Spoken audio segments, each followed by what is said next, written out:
సమిష్టి కృషి వల్లే కాంగ్రెస్ పార్టీ అధికారంలోకి వచ్చిందన్న నాయని రాజేందర్ రెడ్డి హన్మకొండలోని విష్ణుప్రియ గార్డెన్ లో ఏర్పాటు చేసిన కాంగ్రెస్ పార్టీ కార్యకర్తల విస్తృత స్థాయి సమావేశంలో కాంగ్రెస్ పార్టీ నాయకులు కార్యకర్తలు పెద్ద ఎత్తున పాల్గొన్నారు. జరిగిన ఎన్నికల్లో లాభ నష్టాల గురించి మాట్లాడుకున్నారు. అనంతరం నాయని రాజేందర్ రెడ్డిని గజమాలతో నాయకులు కార్యకర్తలు సన్మానించుకున్నారు. కార్యకర్తలు నాయకుల నుండి సలహాలు సూచనలు తీసుకున్న అనంతరం నాయని రాజేందర్ రెడ్డి మాట్లాడుతూ జరిగిన ఎన్నికల్లో కృషి చేసిన ప్రతి ఒక్కరికి పేరు పేరున ధన్యవాదాలు తెలిపారు. ఇది ఏ ఒక్కరి వల్ల జరిగినది కాదని మనందరి సమిష్టి కృషి వల్ల జరిగిందని ఆయన తెలిపారు.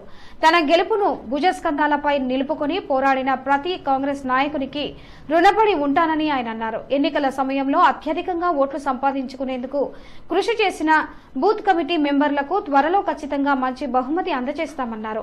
6 గ్యారంటీలతో ముందుకు పోతుంటే టీఆర్ఎస్ కార్పొరేటర్లు మాత్రం ఏదో చేస్తున్నట్టుగా ప్రజల్లోకి వెళ్తూ సొమ్మొకడిది సోకొకడిది అన్న చందంగా పూసుకొని తిరుగుతున్నారని ఆయన అన్నారు.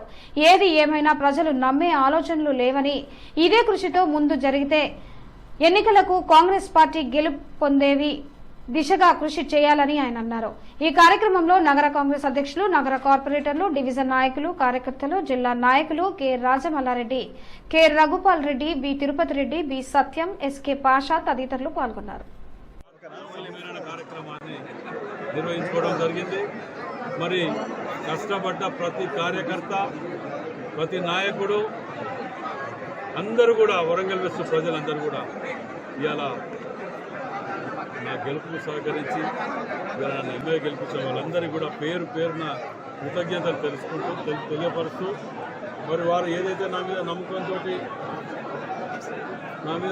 నన్ను గెలిపించారో వారి నమ్మకాన్ని నిలబెట్టుకుంటా అని మనవి చేస్తూ, తప్పకుండా ఈ 5 ఏళ్ళు వారి సేవకి అంకితం చేస్తూ నేను పూర్తి స్థాయిలో నియోజకవర్గ అభివృద్ధికి, జిల్లా అభివృద్ధికి కృషి చేస్తానని మనవి చేస్తాను.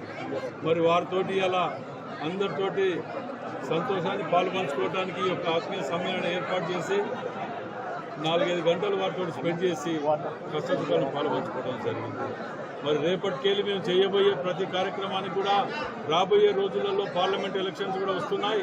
వాటిని కూడా దృష్టి పెట్టుకొని మరి ఏ బూతులలో కష్టపడి పనిచేసి ఎక్కువ ఇచ్చేసిందో వారికి మంచి బహుమతి కూడా ఇస్తామని చెప్పడం జరిగింది.